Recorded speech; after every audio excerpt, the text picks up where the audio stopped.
रायजादा, ऐसा वजनदार नाम मानो इंडिया की टॉप बिजनेसमैन फैमिलीज में से किसी एक का वारिस हो। मगर हम जिस अहान रायजादा की बात कर रहे हैं उसके कतरे कतरे से बेबसी झांक रही है। अहान एक करोड़पति बिजनेस फैमिली का दामाद तो जरूर है, मगर उसकी हालत पर घर के नौकर भी कहते हैं, कुछ पैसे चाहिए तो बता देना, तुम्हारी गरीबी देखी नहीं जाती। कहने को तो अहान जैसी रिच फैमिली के दामाद सड़कों पर महंगी कार दौड़ाते थे, मगर अहान की लाइफ में 3 चीजें आम थी। पहली चीज बेइज्जती, दूसरी चीज बहुत बेइज्जती और तीसरी चीज बहुत से भी ऊपर वाली बेइज्जती।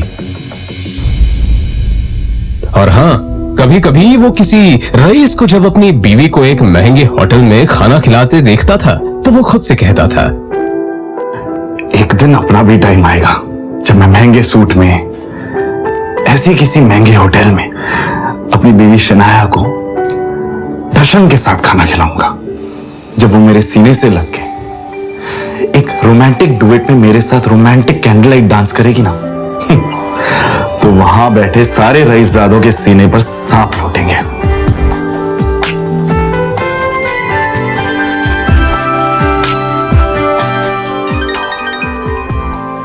जरूर शनाया ने बहुत अहान चौंक कर उठ खड़ा हुआ। मोबाइल स्क्रीन पर देखा तो शगुन का फोन था। अहान के सारे सपने छूमंतर हो गए। शगुन अहान की बीवी शनाया की कजिन थी जो हमेशा ही अहान को नीचा दिखाने की कोशिश करती थी। मोबाइल की तरफ देखकर अहान ने बुरा सा मुंह बनाया और फिर कुछ सोचकर फोन उठा लिया। मेरे प्यारे जीजा जी, फोन नहीं उठाते आप?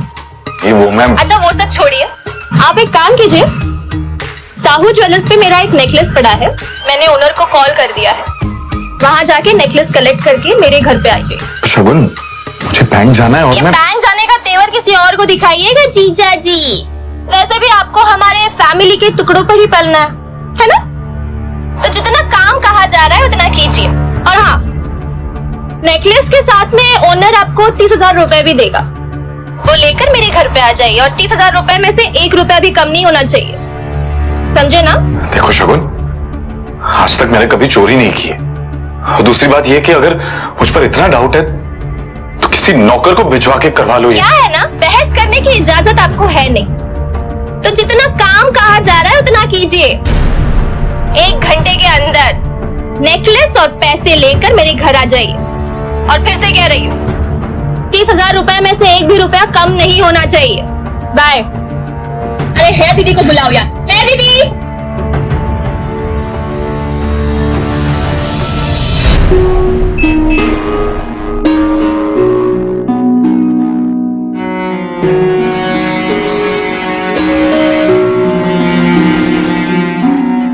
जल्द ही अहान फ्रेश होकर बाथरूम से बाहर आया और जल्दबाजी में अपनी अलमारी की तरफ बढ़ा जिसमें 2 जोड़ी पुराने कपड़े रखे थे। उनमें से जो सबसे साफ कपड़ा था अहान ने उसे पहनने के लिए चुना।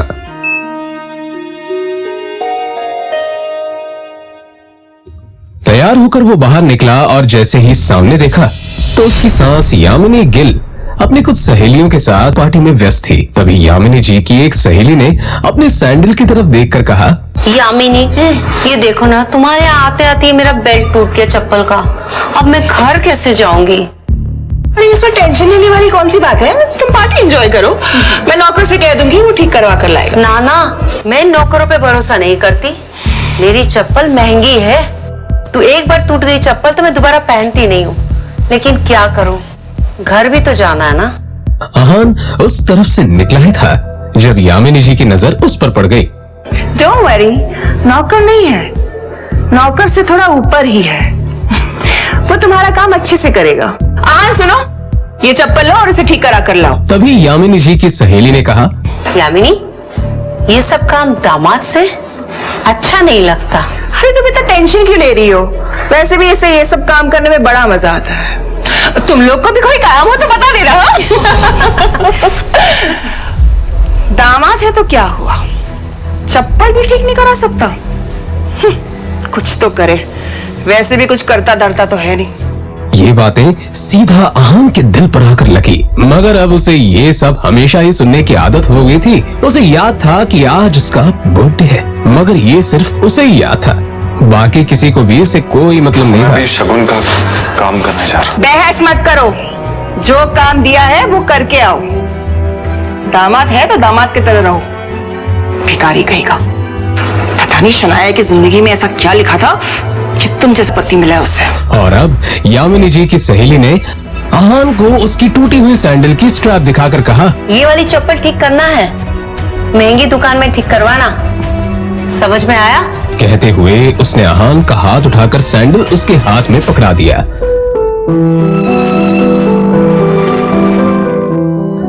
ना चाहते हुए भी अहान को यह काम करना ही पड़ रहा था।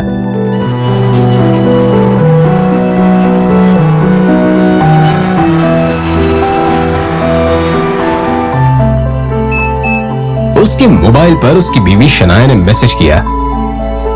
ये मैसेज पढ़ते ही अहान के होठों पर एक स्माइल आ गई और उसकी पूरे दिन की टेंशन जैसे गायब ही हो गई। आज पहली बार शनाया ने उसे ऑफिस बुलाया था। एक वही तो थी उसकी जिंदगी में जिसकी मुस्कुराहट देखकर वो खुद को जिंदा रखता था। शनाया का चेहरा देखे बिना अहान को चैन नहीं मिलता था और उसके बस में होता तो शनाया की हर एक खुशी के लिए खुद को लाखों बार कुर्बान कर देता। रास्ते में अहान को एक फूलों की दुकान मिली।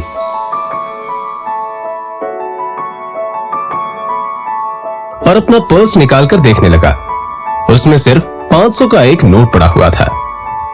जैसे ही अहान वापस मुड़ा तो उसे शगुन का काम और अपनी सास के दिए हुए काम याद आ गए।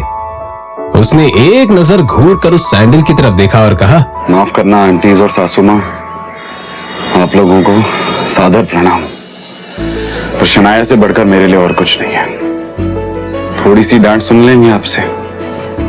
और फिर उस पैसे से अहान ने शनाया के लिए फूलों का वो बुके ले लिया। आज वो पहली बार गिल कंस्ट्रक्शन के ऑफिस जा रहा था, जो कंपनी गिल खानदान की थी। ये सोचकर आज वो फूला नहीं संभाल रहा था कि वहां उसका अच्छे से स्वागत होगा कि तभी सामने से आने वाले एक आदमी से अहान टकरा गया।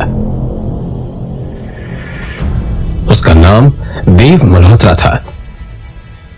यू इडियट, दिखाई नहीं देता तुम्हें? पता नहीं कहां से मुंह उठाकर चले आते हैं। इस ऑफिस में तुम्हारी खड़े होने की भी औकात नहीं, और ऐसे टहल रहे हैं जैसे तुम्हारी खाले जी का घर है।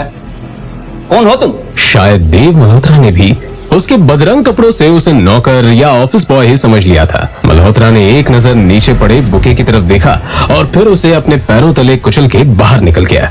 अहान ने अपना सर झुकाए बस उस बुके की तरफ देखा। उधर शनाया अंदर से ये नजारा देख रही थी। तभी अहान की नजर शनाया पर पड़ी तो एक पल के लिए वो अपनी बेइज्जती भूल गया और वो शनाया के केबिन में दाखिल हो गया। वो शनाया की तरफ बढ़ा। अब जाने भी तो शनाया, जो हुआ मेरे साथ वो हुआ। और तुम इतना टेंशन क्यों ले रही हो? जो बात गई वो बात गई। तभी शनाया चीखते हुए बोली, दूर हटिए आप मुझसे, दूर हटिए। आप चले क्यों नहीं जाते मेरी जिंदगी से? नर्क बना रखी है मेरी जिंदगी। अहान को एकदम से झटका सा लगा। वो खुले मुंह से शनाया की तरफ देखता रह गया। तभी शनाया आगे बोली, पता नहीं कौन से बाबू की सजा मिल रही है मुझे। आप चाहते क्या? पापा ने हम दोनों की शादी जबरदस्ती करवाई थी, वरना आप तो कभी मेरे लायक थे ही नहीं।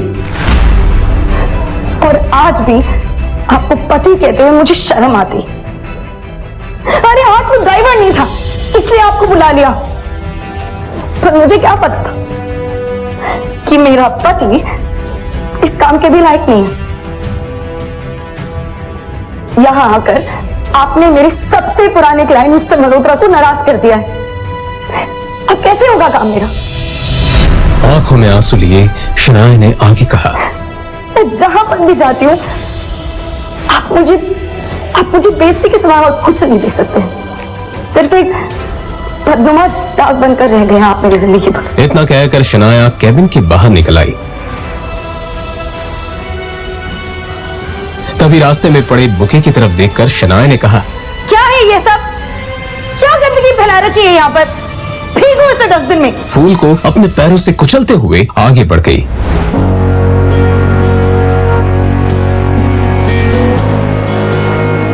मल्होत्रा अपनी कार में बैठा पहले से शनाया का इंतजार कर रहा था। फिर आहान के सामने ही शनाया अपने क्लाइंट मल्होत्रा की कार में बैठी और बिजनेस के सिलसिले में वहीं से जा चुकी थी। तभी आहान के सामने काली रंग की कार आकर रुकी, जिसमें से एक अधेड़ उम्र का शख्स बाहर निकला। आहान उसे देखते ही चौंक गया, क्योंकि उसकी यहाँ आने की उम्मीद आहान को बिल्कुल नहीं थी। वो आदमी आहान के सामने आकर बोला, यंग मास्टर, एशिया की सबसे अमीर कंपनी और रायजादा ग्रुप के अरबों रुपए का बिजनेस एम्पायर आपका इंतजार कर रहा है। वक्त आ गया है कि आप आकर अपना बिजनेस संभालें। अपने सामने खड़े आदमी को देखकर आहान गुस्से में नजर आने लगा।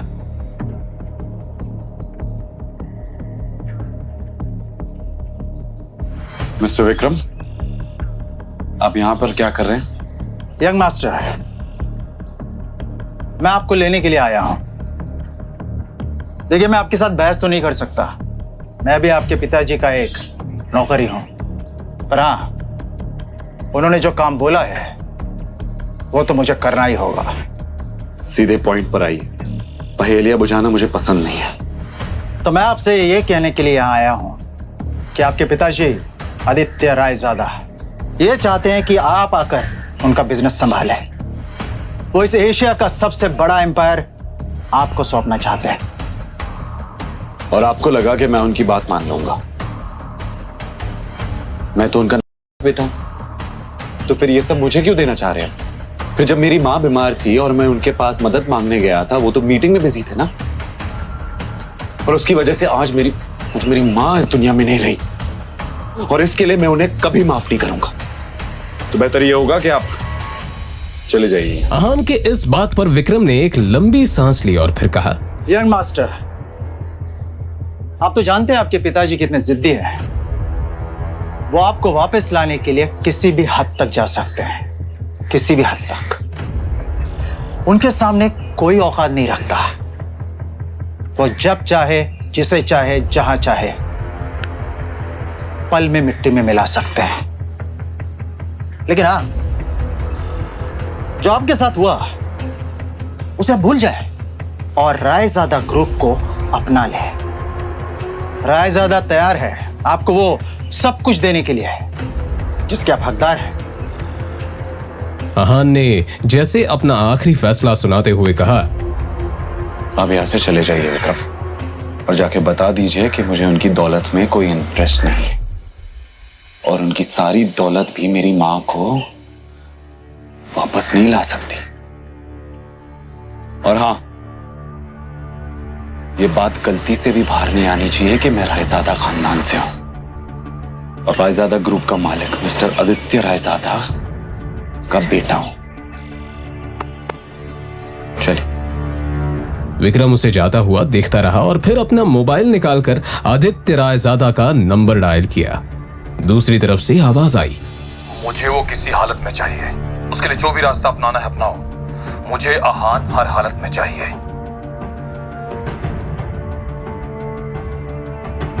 यंग मास्टर, आपको आना ही होगा। इधर आहान कुछ ही देर में अब अपने घर पहुंच चुका था। लगी घड़ी में देखा तो शाम के 7 बज चुके थे। अपने आसपास देखते हुए उसने कहा, तभी अचानक ही आहान का मोबाइल बज उठा। उसने स्क्रीन पर देखा तो यामिनी जी का फोन था। फोन उठाते ही दूसरी तरफ से आवाज आई, कहाँ थे तुम? हाँ, तुम्हें पता है ना, तुम्हारी वजह से मेरी सहेलियों के सामने मेरी कितनी बेइज्जती हुई है, और तुम्हारा फोन क्यों नहीं लग रहा है? हाँ, मैं अभी घर वापस आ गई हूँ। ये बताओ, तुम्हारा फोन क्यों नहीं लग रहा है? माँ जी, शनाया को लेने गया था, उसका फोन। तो फोन दो उसे, उसका फोन भी नहीं लग रहा है। लेकिन माँ जी, शनाया तो मेरे साथ नहीं आई। पर अभी तो तुमने कहा कि तुम उसे लेने गए थे। हाँ, मगर वो अपने किसी क्लाइंट के साथ। आहान का इतना ही कहना था कि तभी यामिनी जी उस पर चिल्लाते हुए बोली, रात होने को आई है और तुम कह रहे हो कि वो किसी क्लाइंट के साथ है। तुमने कुछ गड़बड़ की होगी, इसलिए तुम्हारे साथ वो आई नहीं। अच्छे दामाद तो तुम बन नहीं पाए, कम से कम अच्छी पति तो बनो। तुम्हारे पास 1 घंटा है, किसी भी तरह शनाया को ढूंढकर इस घर में वापस लाओ। आहान ने शनाया का नंबर डायल किया तो वो नहीं लग रहा था। अब सच में उसे शनाया की फिक्र होने लगी थी। Come on, Shanaya, pick up the phone. वो लगातार शनाया को फोन लगाता रहा मगर उसका फोन नहीं लगा। अब परेशान होकर अहान बाहर निकला। अहान के बारे में भले ही मल्होत्रा को नहीं पता था मगर अहान देव मल्होत्रा के बारे में कई बार शनाया के मुंह से सुन चुका था कि मल्होत्रा उसका पुराना क्लाइंट है और उसका एक नाइट क्लब भी है। अंदर बेहद ही शोर शराबा था और लोग शराब पीकर नाच रहे थे। अहान ने चारों तरफ देखा पर कहीं भी उसे शनाया नजर नहीं आई। यहाँ हमारी हिम्मत कैसे यहाँ आने की?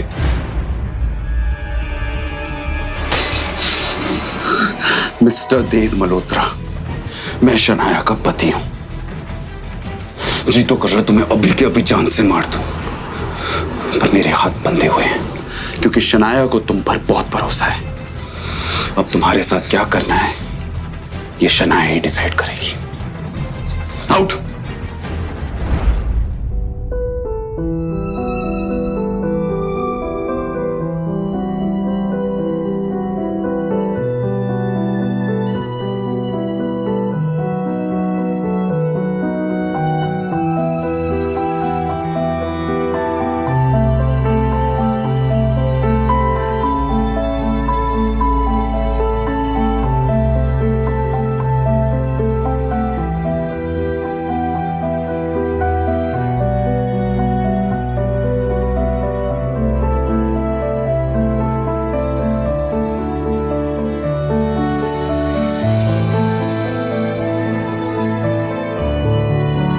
पता है हमारा एक साथ सोना आपको पसंद नहीं है,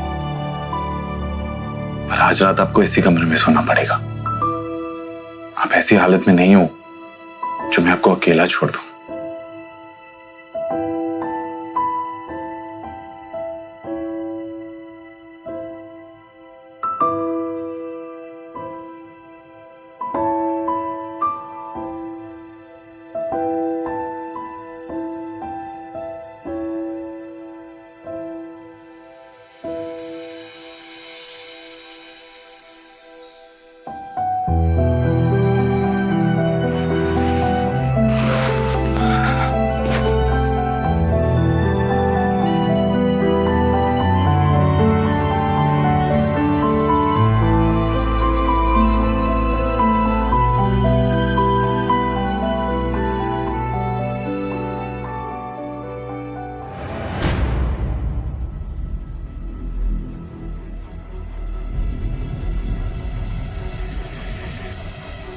आपकी हिम्मत कैसे हुई मुझे अपने साथ सुलाने की?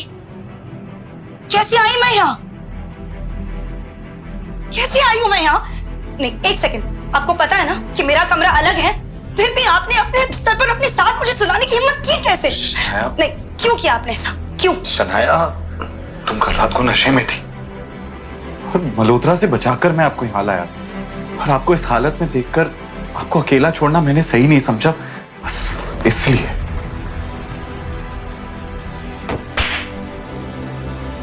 अब शनाया को बीती रात की सारी घटना याद आ गई जब देव मल्होत्रा ने उसके ड्रिंक में कोई दवा मिला दी थी और फिर उसका फायदा उठाना चाहा था। मुझे याद आ गया कि मेरे साथ कल क्या हुआ था, पर अगर आप ये समझते हो कि आप इस बात का फायदा उठाकर मेरे करीब आ सकते हो तो ये दिमाग से कंप्लीटली निकाल दो। आपके चक्कर में मुझे याद ही नहीं रहा कि मुझे कितना जरूरी काम करना था।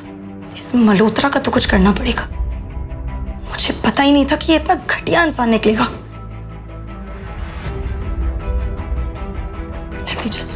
कहते हुए शनाया ने अपना लैपटॉप खोला और ईमेल चेक करने लगी, तभी उसे सामने जो दिखा उससे शनाया एकदम से शॉक्ड हो गई।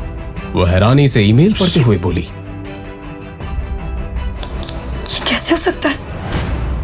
इस ऑफिसर ने मेरे ड्रीम प्रोजेक्ट को अप्रूव करने से मना कर दिया। तभी अचानक ही शनाया का मोबाइल बजने लगा उसने स्क्रीन पर देखा तो उसके दादाजी आनंद गिल का कॉल था। गिल कंस्ट्रक्शन कंपनी के बिजनेस से जुड़े सारे अहम फैसले वही लेते थे। शनाया फोन की तरफ ऐसे देखने लगी जैसे अगर उसे उठा लिया तो कयामत ही आ जाएगी। उसे पता था कि बिजनेस से जुड़े फैसले लेने में उसके दादाजी बेहद सख्त हैं। हमारी कंपनी के सबसे बड़े प्रोजेक्ट को तुमसे वापस लिया जा रहा है और साथ ही अब तुम इस फैमिली बिजनेस से अलग रहोगी। तुम्हारा अब गिल कंस्ट्रक्शन से कोई वास्ता नहीं होगा। I hope that is clear.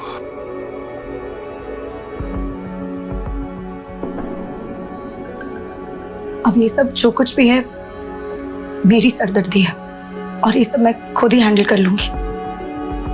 इस एक मेल की वजह से मुझसे मेरा ड्रीम प्रोजेक्ट छीना गया।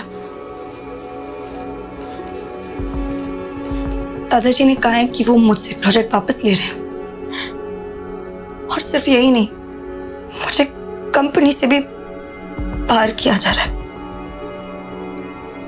मगर ऐसा कैसे हो सकता है? एक प्रोजेक्ट की वजह से कोई भी किसी को कंपनी से कैसे निकाल सकता है? और अगर अप्रूवल नहीं मिला, इसमें आपकी क्या गलती है? मैंने कहा ना कि मैं ये सब खुद हैंडल कर लूंगी। मुझे लगता है कि आपको एक बार दादाजी से मिलकर इस मामले में बात करनी चाहिए। इतना बड़ा फैसला फोन पर नहीं कर सकते। शनाया, दुनिया मुझे निकम्मा समझती है और शायद आप भी मुझे ऐसे ही समझते हैं। अब एक बार अपने इस निकम्मे पति को भी मौका देकर देख लो। ओह, तो आप अपने आप को बड़ा तीसमार खान समझते हैं ना? क्या कर लेंगे आप? मेरे साथ चलो और अपने दादाजी से बात करो।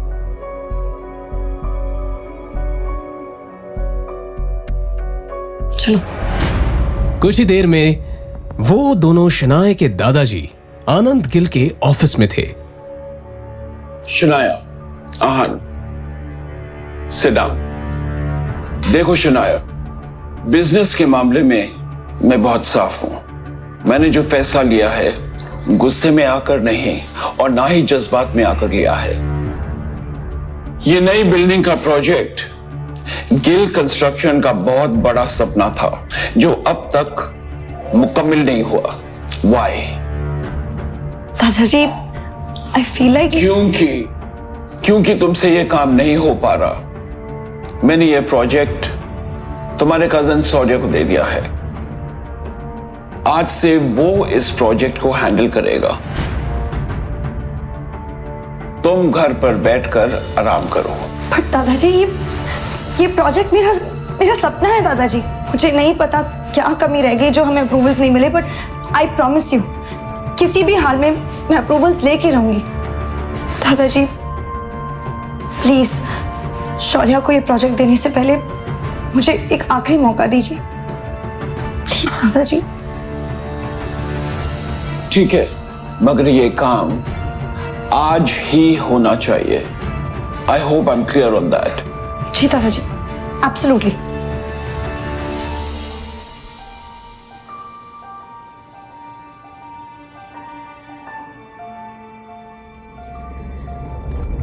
शौर्य शनाया का ही कजिन था जो हमेशा से शनाया को बिजनेस से बाहर करना चाहता था। उसकी हसरत थी कि एक दिन वो इस बिजनेस एम्पायर को हासिल कर ले और इसके लिए शनाया को वो हर हाल में पीछे छोड़ना चाहता था।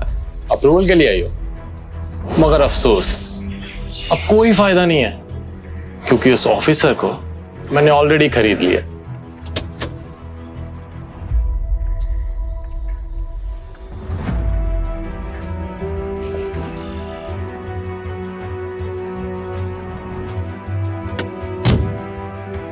लाइफ पे तो बड़ी मस्ती कर रहे थे। मिस्टर सक्सेना,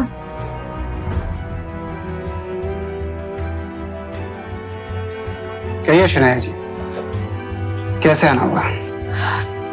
गिल कंस्ट्रक्शन की जो बिल्डिंग है उसके सारे डॉक्यूमेंट्स कंप्लीट हैं और हर जगह पर सारे नियमों का पालन भी किया गया है। बावजूद इसके हमें अप्रूवल नहीं मिला। क्या मैं आपसे पूछ सकती हूँ कि आपने ऐसा क्यों किया? मैंने इन्हें ऐसा करने बोला था। कामिनी, तुम यहाँ? हाँ, मैं यहाँ, मैं यही काम करती हूँ। और ये जिस सक्सेना से तुम बात कर रही हो ना, वो मेरा पति है शनाया। जब मुझे पता चला कि तुम्हें हमारे अप्रूवल की ज़रूरत है, तो मैंने ही इन्हें ऐसा करने से मना कर दिया। आज मेरा पति वो जगह पे है जहाँ वो तुम्हारा काम बना भी सकता है और बिगाड़ भी सकता है। लेकिन तुम तो बहुत पैसे वाली हो ना शनाया, तू जाओ करवा लो अपना काम, जिससे भी करवा सको। कामिनी, जो कुछ भी हुआ वो सब मेरी गलती थी। मैं बहुत नासमझ थी। प्लीज अगर हो सके तो सब भूल जाओ। मैं नहीं भूल सकती शनाया, मैं नहीं भूल सकती उस दिन को शनाया, जिस दिन मेरी शादी तय हुई थी और ये बात मैं तुम्हारे साथ सारी सहेलियों को बता रही थी। और तुमने मेरे बेरोजगार पति के बारे में सुनकर सबके सामने उसका मजाक उड़ाया था और मेरा भी मजाक उड़ाया था। सारी सहेलियां हंस रही थी मेरे ऊपर और मैं रोते हुए वहां से आई थी। कामिनी देखो, वो सब मेरी नासमझी थी और मैं बहुत ज्यादा शर्मिंदा हूँ। शर्मिंदा होने से काम नहीं चलेगा शनाया। उस दिन का बदला तुम्हें आज चुकाना होगा। बेइज्जती के बदले बेइज्जती होनी चाहिए। मतलब ये तुम्हारा पति है ना, इसने आज तक कौन से झंडे गाड़ दिए शनाया? अरे इसकी तो मेरे पति के बराबर खड़े रहने की भी औकात नहीं है। और मैंने सुना है कि ये घर जमाई बनकर रहता है। कामिनी, अब तुम गलत बोल रही हो। मैंने अभी कुछ कहा ही कहा है शनाया। ठीक है, अब सुनो, अगर तुम्हें अप्रूवल चाहिए तो तुम्हारे पति को बोलो मेरे पति के सामने हाथ जोड़ के गिड़गिड़ा के अप्रूवल की भीख मांगे। कामिनी, तुम बाहर का रास्ता उधर है शनाया।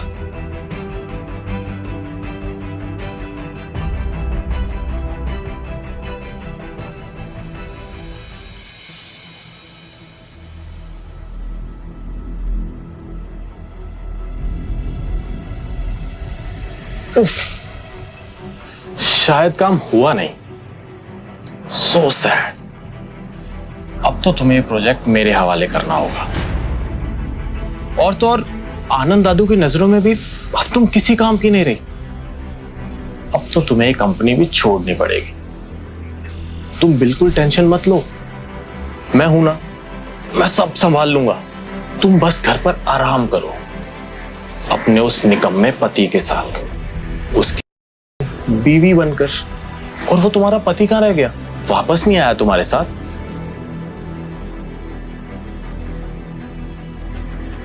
बाहर से शीशे के उस पार क्या हो रहा है ये साफ दिख रहा था। और फिर शनाया ने जो देखा उससे तो शनाया को झटका सा लगा। अंदर अहान सारे स्टाफ के सामने गिड़गिड़ा रहा था, अप्रूवल की भीख मांग रहा था।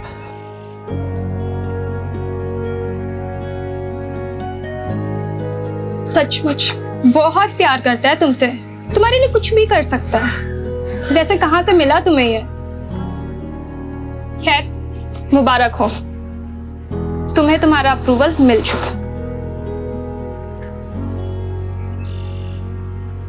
मगर ये कैसे हो सकता है?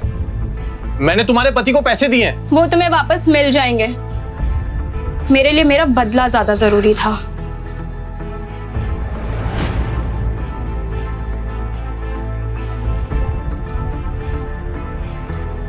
आप क्या समझते हैं खुद को? क्यों किया आपने ऐसा?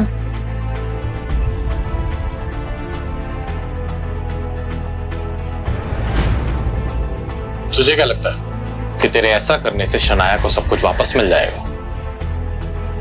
मैं इसे कहीं का नहीं छोड़ूंगा।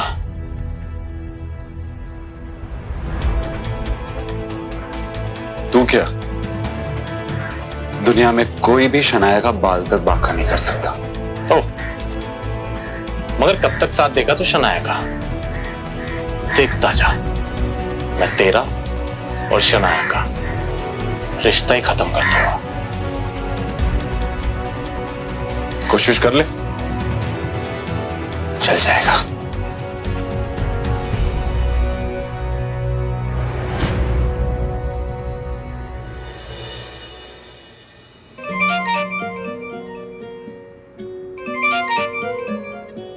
जी दादाजी। तुम्हारी कामयाबी की खुशी में हमने आज पुराने घर पर पार्टी रखी है। तुम आहान के साथ आ जाना। जी दादाजी, थैंक यू। हम आ जाएंगे।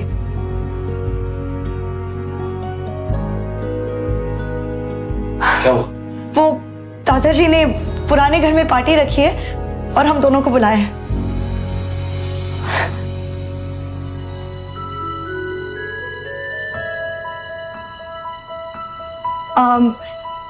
मेरा मतलब है कि पार्टी में बुलाया है, पर इसमें इतना खुश होने वाली बात ही नहीं है। उन्होंने कहा है कि आप सिर्फ हमें छोड़ने चलेंगे बस।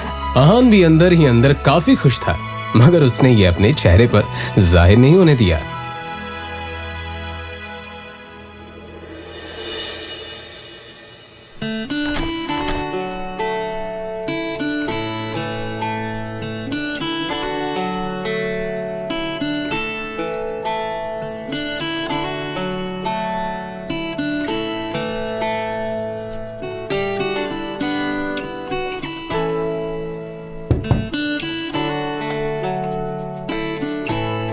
इतना हैरान होने की कोई जरूरत नहीं है। अपने लिए कुछ कपड़े मंगवाए थे, पसंद नहीं आए। दुकानदार पैसे वापस ही नहीं कर रहा था, तो मैंने सोचा आपके लिए कुछ मंगवा।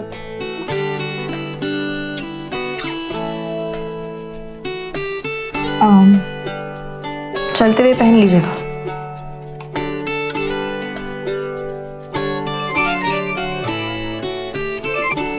हाँ शगुन बोलो। शनाया, ये शॉपकीपर बोल रहा है कि तुमने आहान के लिए स्पेशल ऑर्डर देके सूट बनवाया है। क्या चल रहा है ये सब? तो मैं आहान के लिए कुछ करूं तो उसमें गलत क्या है? फोन रखो, बाद में बात करते हैं। शाम हो चुकी थी और सभी बड़े लोग पार्टी में आ चुके थे। आहान और शनाया को देखकर शौर्य और शगुन के मन में कुछ और ही चल रहा था।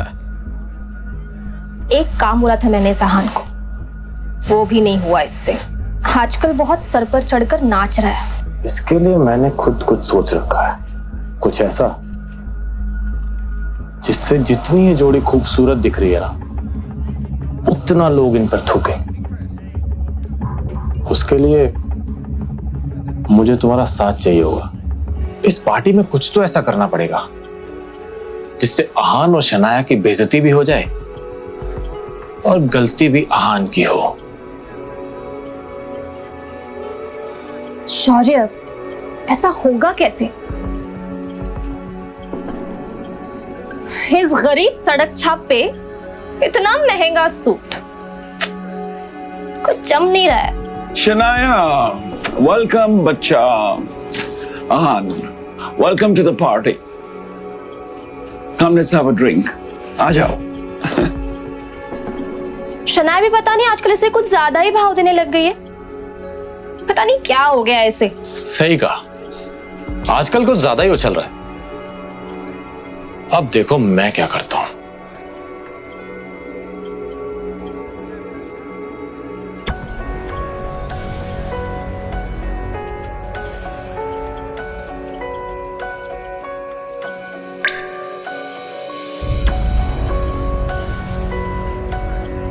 अरे आहान, आज ये सूट कहां से मारा? ओ, अब ये निकम्मा पति अपनी पत्नी के टुकड़ों पे पलने भी लगा है, वरना तुम्हारी इतनी औकात कहां कि तुम इतना महंगा सूट पहन सको। अरे जीजा जी, इसकी बातों का बुरा मत मानिए आप। अब आखिर जीजा जी घर जमाई है ना। अब घर जमाई तो अपने ससुराल के टुकड़ों पर ही पलता है ना? और आप अपनी पत्नी के पैसों पे ऐश कर रहे हो, तो इसमें गलत क्या है? अच्छा सॉरी, लेकिन शगुन, तुम्हें लगता है कि शनाया इससे प्यार करती है? तुम्हें ऐसा क्यों नहीं लगता? वो देखो, अपने पति को छोड़कर। हाँ, वो तो है। गौरव हमेशा से ही शनाया को पसंद करता था, मगर फिर उसकी शादी शगुन के साथ हो गई।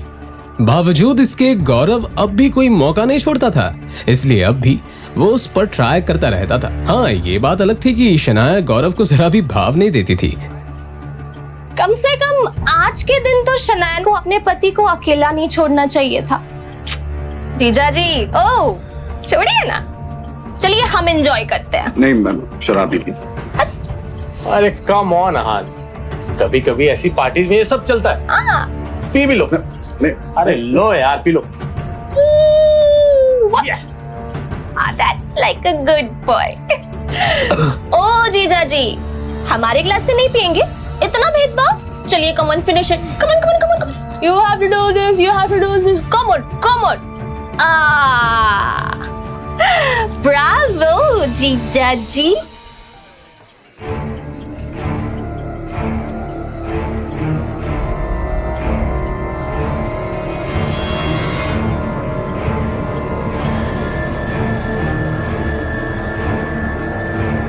सुनिए सुनिए सुनिए, ये है हमारे घर के दामाद। इनमें बहुत सी खूबियां हैं और ये किस खानदान से है, इनका पेशा क्या है, आज ये सब बताएंगे कि इन्होंने क्या सोचकर हमसे रिश्ता जोड़ा। ओह,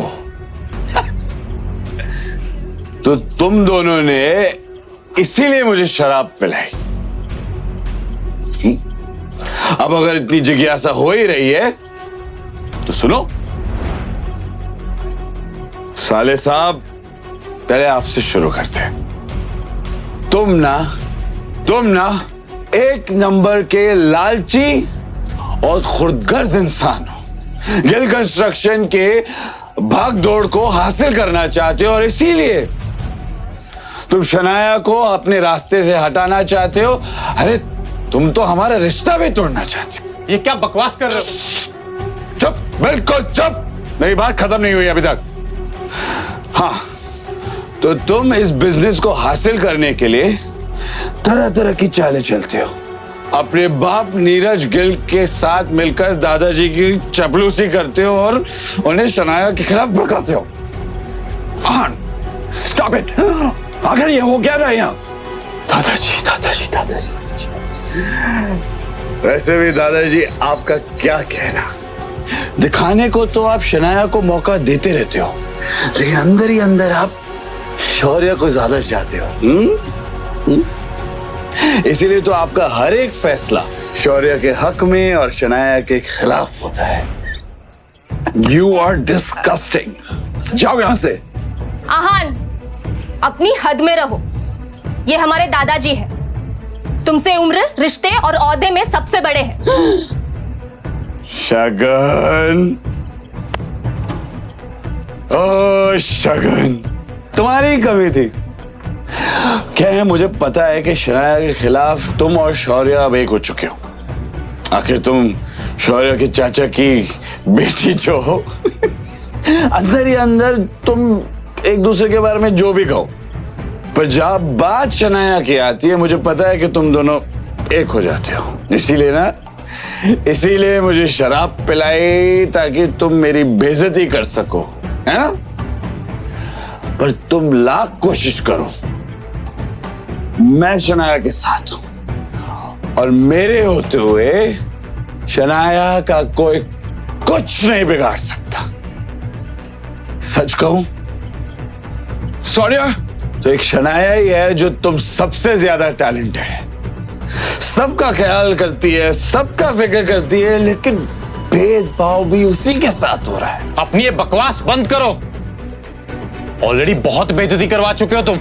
निकल जा यहां से। तू कल भी शनाया की जूती के बराबर था और आज भी वही है। आज तुम दोनों ने बेशर्मी की सारी हदें पार कर दी। किसी को नीचा दिखाने के लिए कोई इतना गिर सकता है, ये मैं पहली बार देख रही हूं। आज के बाद आहान को कुछ भी कहने से पहले एक बात याद रखना, ये मेरे पति हैं और जो तुम लोगों के लाख कोशिशों के बावजूद भी ना बदल नहीं सकते। इसलिए अगली बार आहान के साथ कुछ भी गलत करने की कोशिश की ना, तो मुझसे बुरा कोई नहीं होगा।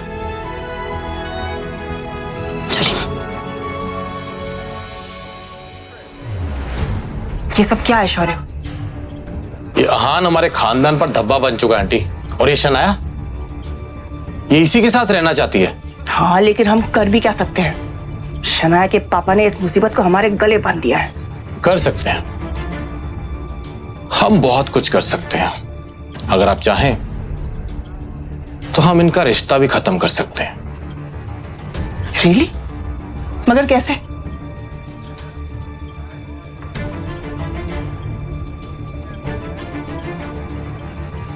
ठीक है, तुम्हें जो करना है तुम करो, लेकिन एक बात याद रखना, शनाया को कुछ नहीं होना चाहिए। आप फिक्र मत करिए, शनाया को कुछ नहीं होगा।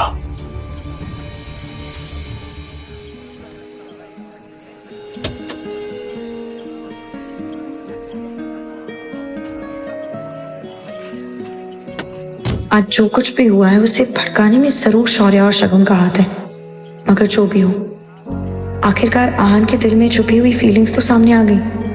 अब मैं कॉन्फिडेंट हूँ कि आहान भी वही महसूस करता है जो मैं करती हूँ।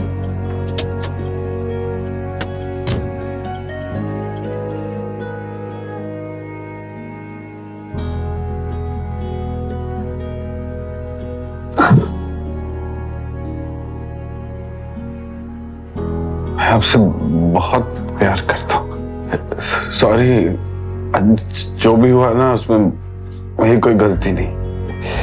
सब ना हमें अलग करना चाहते, मगर मैं ऐसा होने नहीं दूंगा। मैं आपके साथ रहूंगा, आपको कभी अकेला नहीं छोड़ूंगा।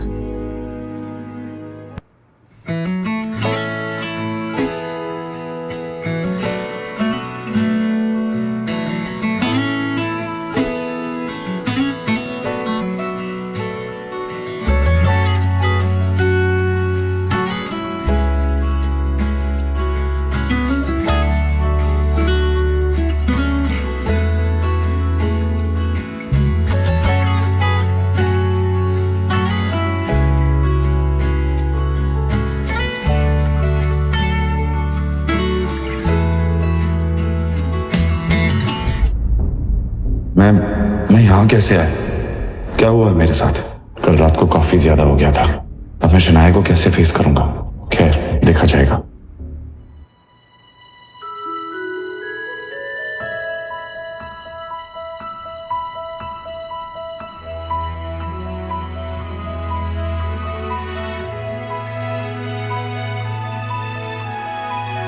Good morning.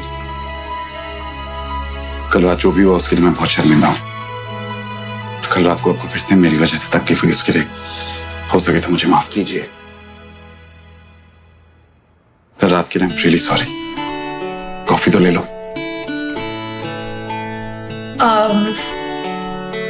एक्चुअली वो मुझे फ्रेश होने जाना है, बहुत काम है, लौट कर पी लूंगी।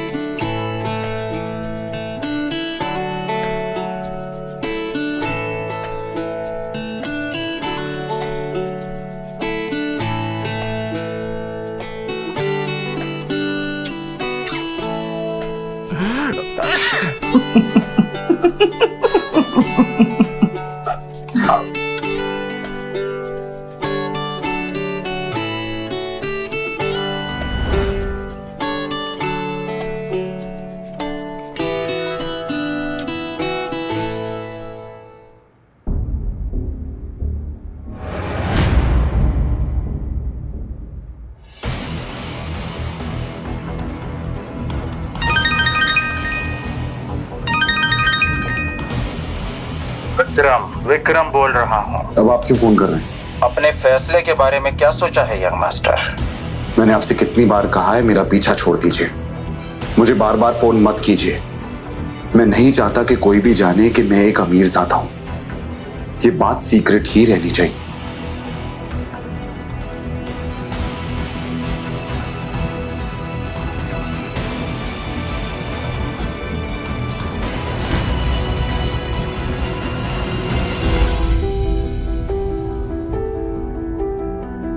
क्या हुआ शनाया?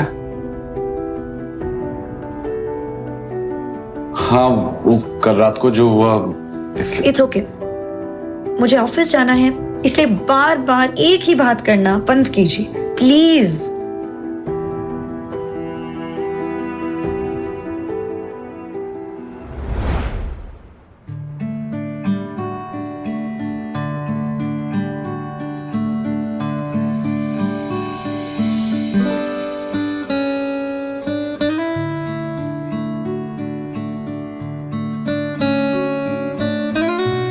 शनाया, आप ये शायद ऊपर भूल गई थी, लगा लीजिए वरना आपके सर में दर्द शुरू हो जाएगा।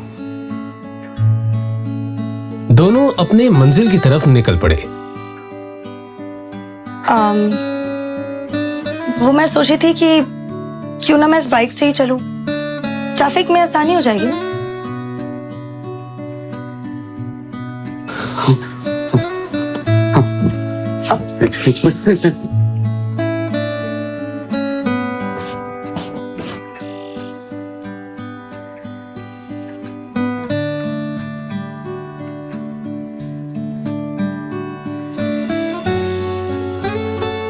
बाइक पर बैठकर शनाया ने आहान के कंधे पर हाथ रखा तो आहान को एक अलग ही एहसास हुआ। शनाया का भी कुछ यही हाल था। आज वो दोनों पहली बार पूरे होश में एक दूसरे के इतने पास थे। आप चलेंगे या किसी और का भी इंतजार है?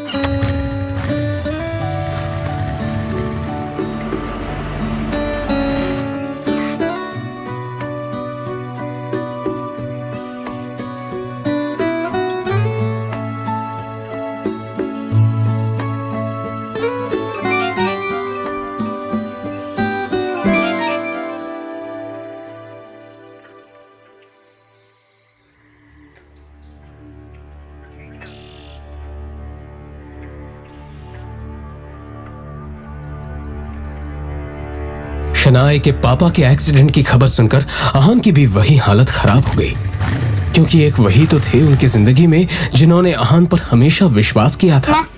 शनाया बेटा, तुम्हारे पापा उन्हें आईसीयू में रखा है। आप चिंता मत कीजिए, सब ठीक हो जाएगा। जाके पता करके आते हैं, चलिए। क्या बात है डॉक्टर, कैसी हालत है उनकी? जब उन्हें यहाँ लाया गया तो उनकी हालत बहुत खराब थी, पर अब उनकी हालत स्थिर है। फिर भी हम उन्हें निगरानी में रखे हुए हैं। फिलहाल उम्मीद है कि उनकी हालत में सुधार हो, पर कुछ और होने की आशंका से हम इनकार भी नहीं कर सकते।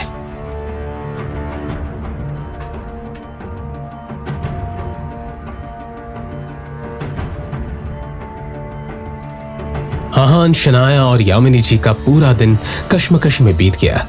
शाम होने को आई थी और अब भी वो सब हॉस्पिटल में मौजूद थे। शनाया की हालत आहान से देखी नहीं जा रही थी। तभी कुछ सोचते हुए आहान ने शनाया के पास जाकर कहा, अब माँ को लेकर घर निकल जाइए शनाया। अंकल की देखभाल के लिए मैं यहाँ हूँ। जो भी होगा मैं आपको फोन करता रहूंगा। पर मैं पापा को इस हाल में छोड़कर कैसे जा सकती हूँ? उनकी हालत। देखो शनाया, अंकल के लिए मेरा प्यार आपसे कम नहीं है। उन्होंने मेरे लिए जो कुछ भी किया है उसका एहसान मैं नहीं चुका सकता। वो मेरे लिए भगवान के समान है। इसलिए मैं कह रहा हूं, आप खुद पर ध्यान दीजिए और माँ को लेकर घर जाइए। मैं यहाँ पे सब कुछ संभाल लूंगा।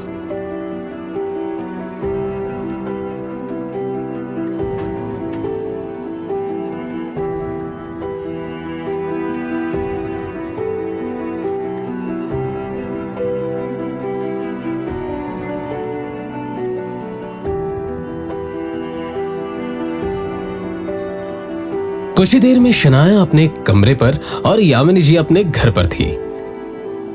उधर आहान अभी हॉस्पिटल में एक जगह बैठा हुआ था जब डॉक्टर ने उसके पास आकर कहा, देखिए मिस्टर शेखर की हालत अचानक ही बहुत ज्यादा बिगड़ती जा रही है।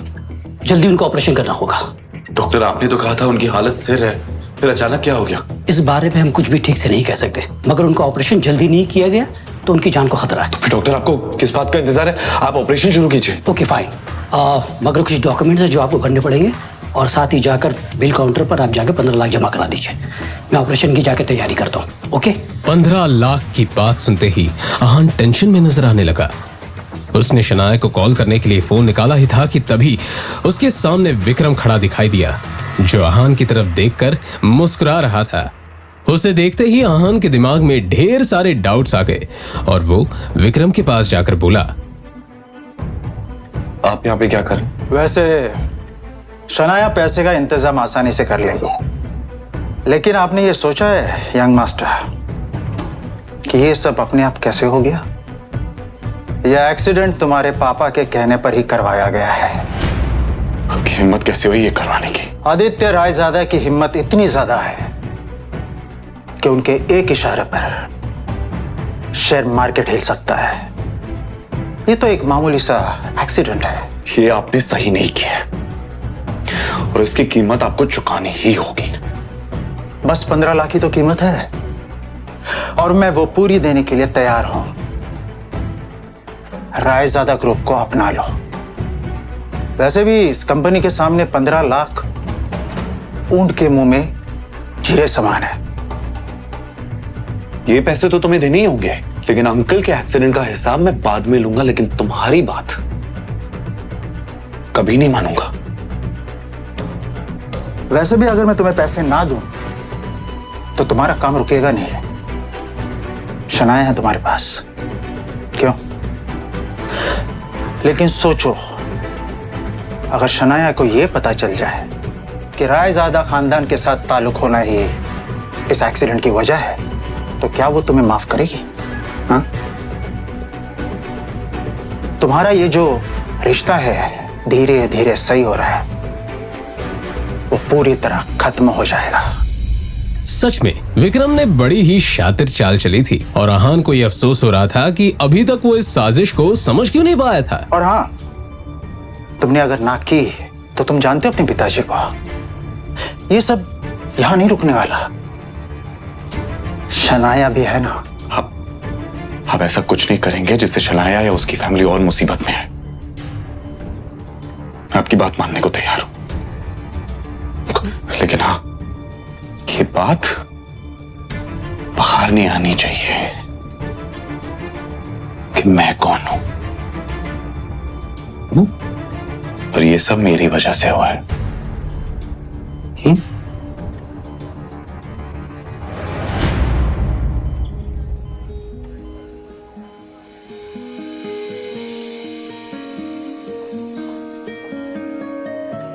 आहान ने शनाया को उसके पापा की हालत के बारे में बताया और फिर जरूरी फॉर्मेलिटीज पूरी करने के बाद उनका ऑपरेशन शुरू हो गया।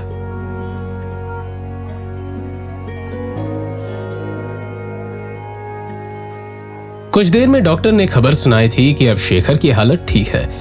ये सुनकर दोनों ने राहत की सांस ली। अब वो मैं पापा के लिए खाना लेकर आई थी, सोचा था उनकी तबीयत बेटर होगी तो उन्हें खिला दूंगी, पर अब आप ही को खाना पड़ेगा।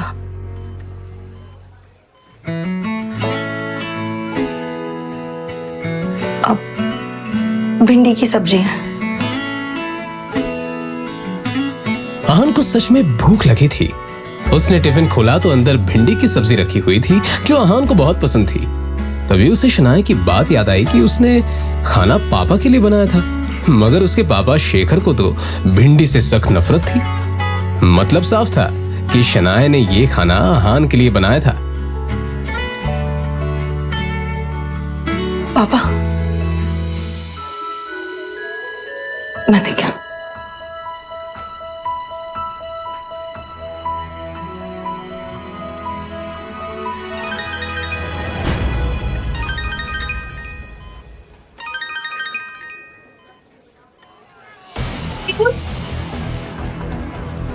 शगुन, क्या नया नाटक है? शगुन के रोने की आवाज और गुंडों के हंसने की आवाज आहान के कानों में साफ पड़ रही थी। शनाया, मुझे कुछ जरूरी काम है, मैं बस कुछ ही देर में आता हूं।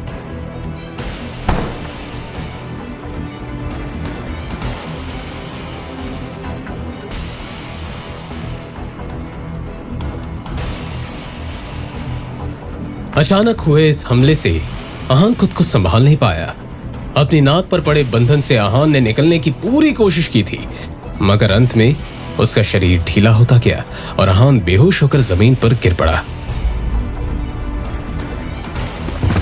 जाहिर था आहान को रुमाल में लगे क्लोरोफॉर्म की मदद से बेहोश किया गया था, और फिर जैसे ही वो बेहोश हुआ, उसके सामने दो चेहरे आकर खड़े हो गए। उनका नाम शौर्य और शगुन था। दोनों के चेहरे पर एक विजयी मुस्कान थी। तभी शगुन ने शौर्य से कहा,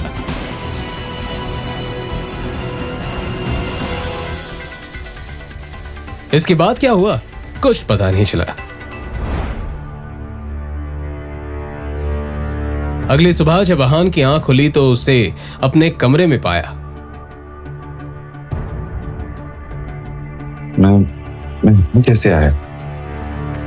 रात के बारे में याद आते ही आहान चौंक पड़ा। क्या हुआ है मेरे साथ?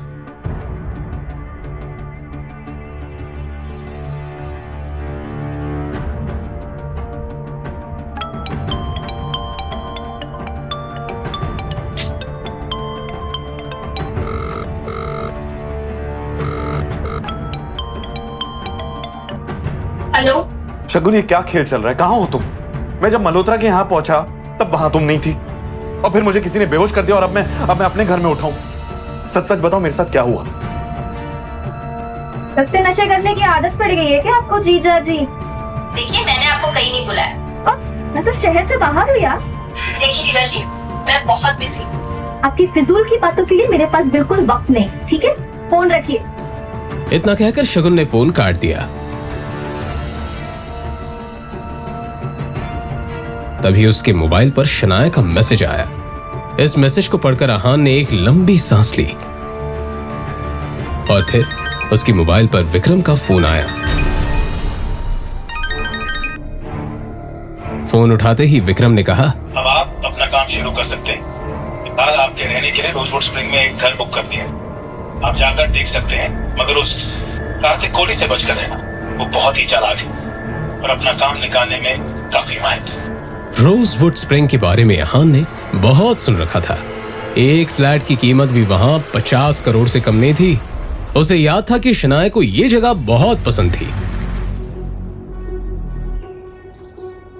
अरे ओ, रुको रुको, कौन हो तुम और इस तरह से अंदर क्यों जा रहे हो? वो मुझे यहाँ पे घर खरीदना है, बस वही देखने जा रहा हूँ। ए भाई, आजकल तो कोई भी ऐसे ही इधर मुंह उठा के चला आता है, और तुम्हारी तो इधर देखने तक की भी औकात नहीं है, और बातें बड़ी बड़ी कर रहे हो। चलो निकलो ऐसे, निकलो।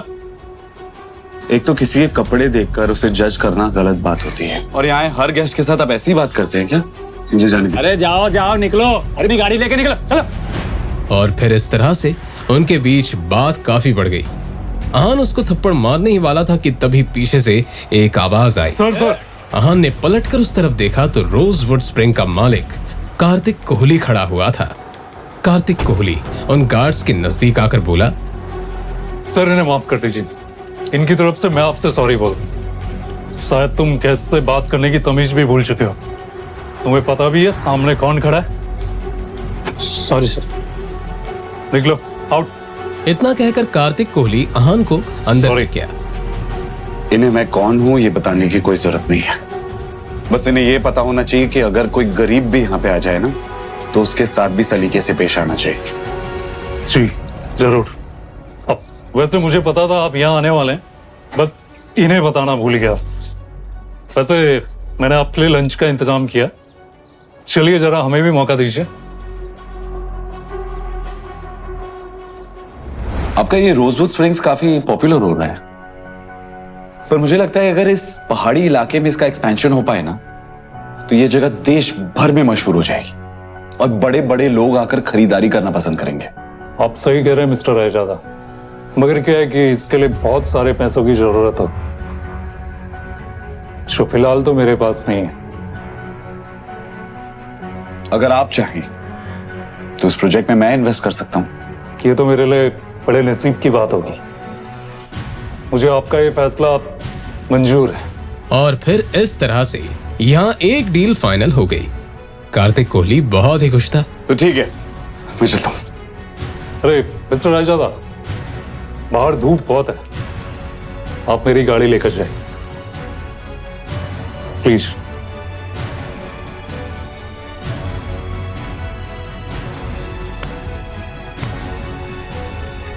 फिर आहान उस गाड़ी में बैठा और ड्राइव करते हुए निकल गया।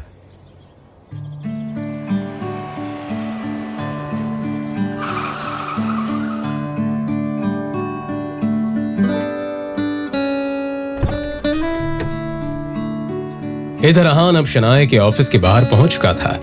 आज वो इस गाड़ी पर शनाया को ले जाने वाला था। बाहर निकलते ही शनाया हैरानी से आहान को देखकर बोली, ये इतनी महंगी गाड़ी रेंट करने की क्या जरूरत थी? अरे आप टेंशन मत लीजिए, इसे मेरे एक दोस्त ने ऑफर किया। आप चलिए चलते।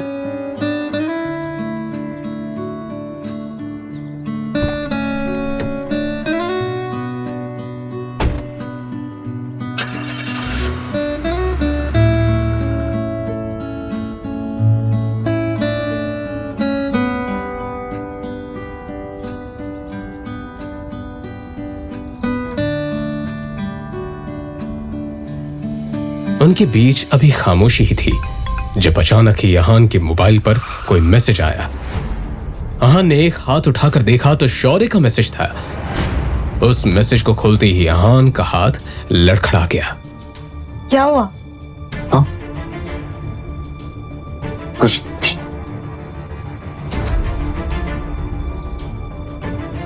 शनाया ने घूरते हुए एक नजर अहान की तरफ देखा तो उसे कुछ अजीब लगा। अगर आपको कोई प्रॉब्लम है तो आप मुझे बता सकते हैं। शौर्य ने जो मैसेज भेजा था उसमें अहान के कई सारे फोटोज थे जिसमें अहान किसी लड़की के साथ, दोनों उस तस्वीर में काफी ज्यादा इंटीमेट थे। तभी अहान को एक और मैसेज आया जिसमें लिखा हुआ था, तुम्हारी ये सारी तस्वीरें अब शनाया को मिलने वाली हैं, जल्दी घर पहुंच जाओ। ये मैसेज पढ़ते ही अहान की हालत खराब हो चुकी थी।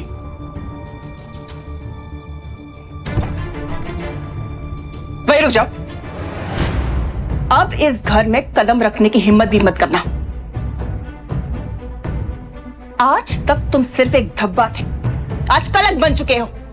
हिम्मत कैसी हुई तुम्हारी मेरी बेटी को धोखा देने की? हाँ, ये सब झूठ है, मुझे नहीं पता ये क्या क्या कह रहे हैं। ये अपनी ये बकवास बंद करो। इन तस्वीरों को देखकर कौन विश्वास नहीं करेगा कि ये तुम हो?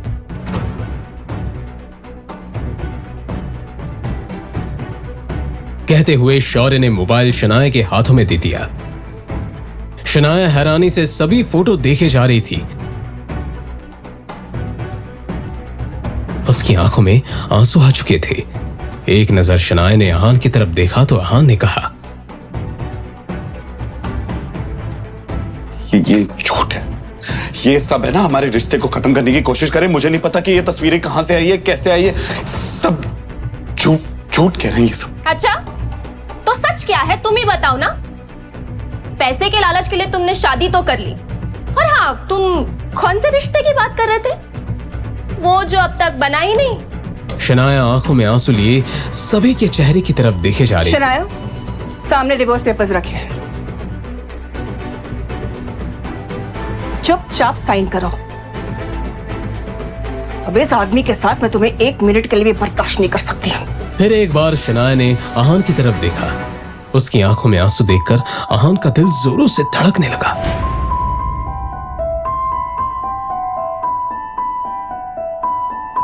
शनाया भारी कदम से उस टेबल की तरफ बढ़ रही थी जहां पर डिवोर्स पेपर रखा हुआ था।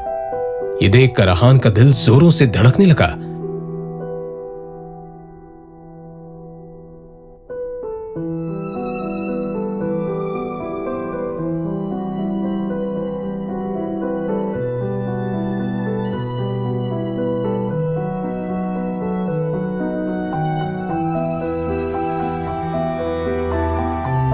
क्या शनाया अहान को तलाक दे देगी या फिर आएगा कहानी में नया मोड़? जानने के लिए बने रहिए इस कहानी के साथ सिर्फ और सिर्फ पॉकेट एफएम ऐप पर।